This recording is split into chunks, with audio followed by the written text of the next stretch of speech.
Assalamualaikum warahmatullahi wabarakatuh. Waalaikumsalam warahmatullahi wabarakatuh. Perkenalkan, kami dari kelompok 2 ingin menjelaskan tentang perkembangan wilayah desa dan kota, dan di sini kami akan menjelaskan tentang kota yang berdiri di sekitar permukiman warga.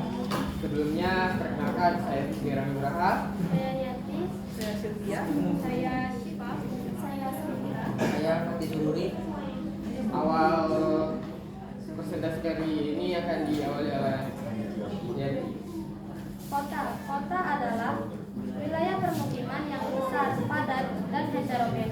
Menurut pemerintah Indonesia, Undang-Undang Nomor 22 Tahun 1999, kawasan yang kegiatan utamanya bukan pertanian memiliki fungsi permukiman, pemusatan pelayanan dan jasa, dan kegiatan ekonomi. Kemudian karakteristik dari kota adalah yang pertama, kota biasanya didominasi oleh bangunan-bangunan tinggi. Kemudian kepadatan penduduknya juga tinggi. Kemudian rasio antara manusia dan lahan terbilang kecil. Selain itu, kegiatan industri yang ada di kota sangat beragam dan heterogen. Masyarakat yang ada di kota memiliki latar belakang yang berbeda-beda. Kemudian sektor industri bisa dibilang bercorak memang agraris.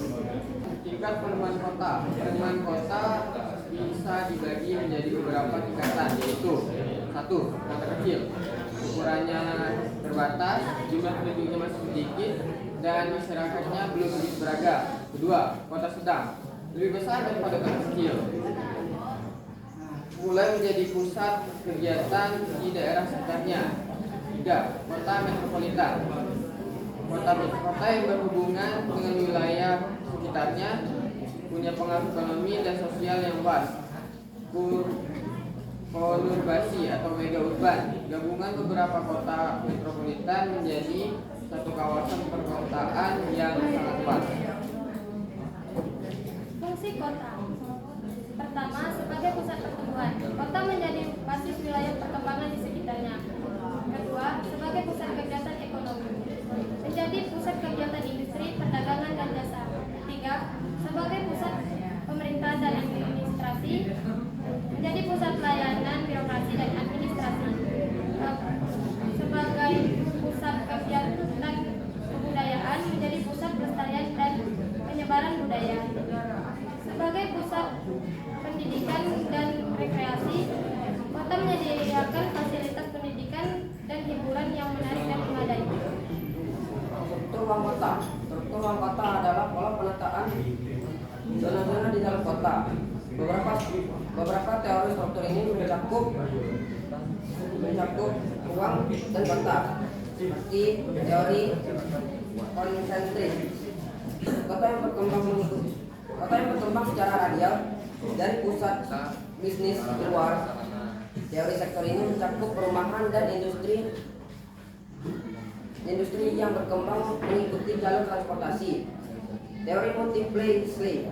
Kota tidak hanya memiliki satu pusat, namun ada beberapa pusat pertumbuhan yang berbeda.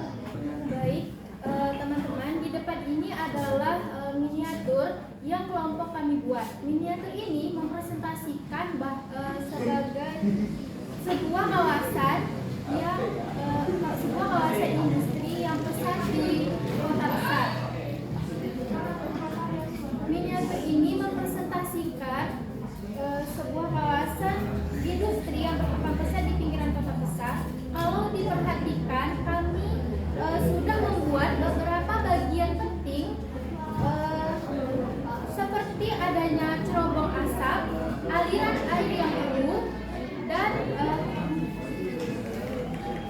dan pemukiman yang berada di sekitar industri. Miniatur ini kami buat bukan bentuk fisik, tapi melainkan kepesan kritis yang ingin kami sampaikan. Seperti cerobong asap yang mengepul seperti ini disimbolkan polusi udara yang sering diabaikan, serta aliran air sungai yang kami gambarkan ini adalah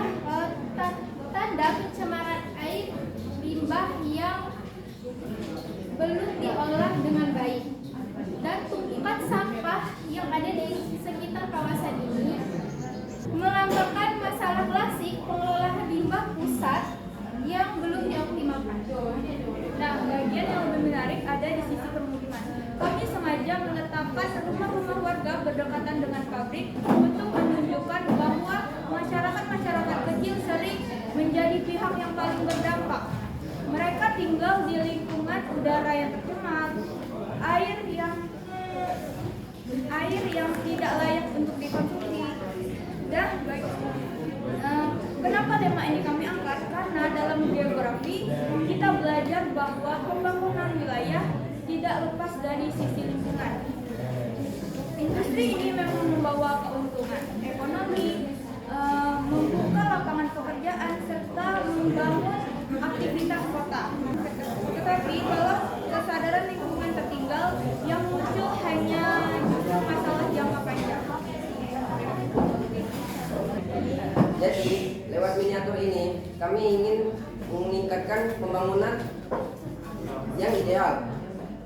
Pembangunan yang ideal adalah pembangunan berkelanjutan. Artinya, ekonomi boleh maju dengan keseimbangan ekologi.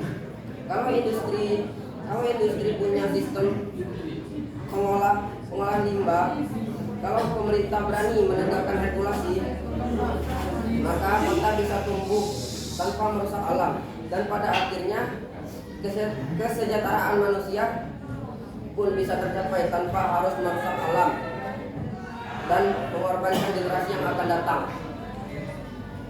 Sekian presentasi dari kami. Mohon maaf jika ada salah kata maupun kata-kata yang berlipat. Assalamualaikum warahmatullahi wabarakatuh.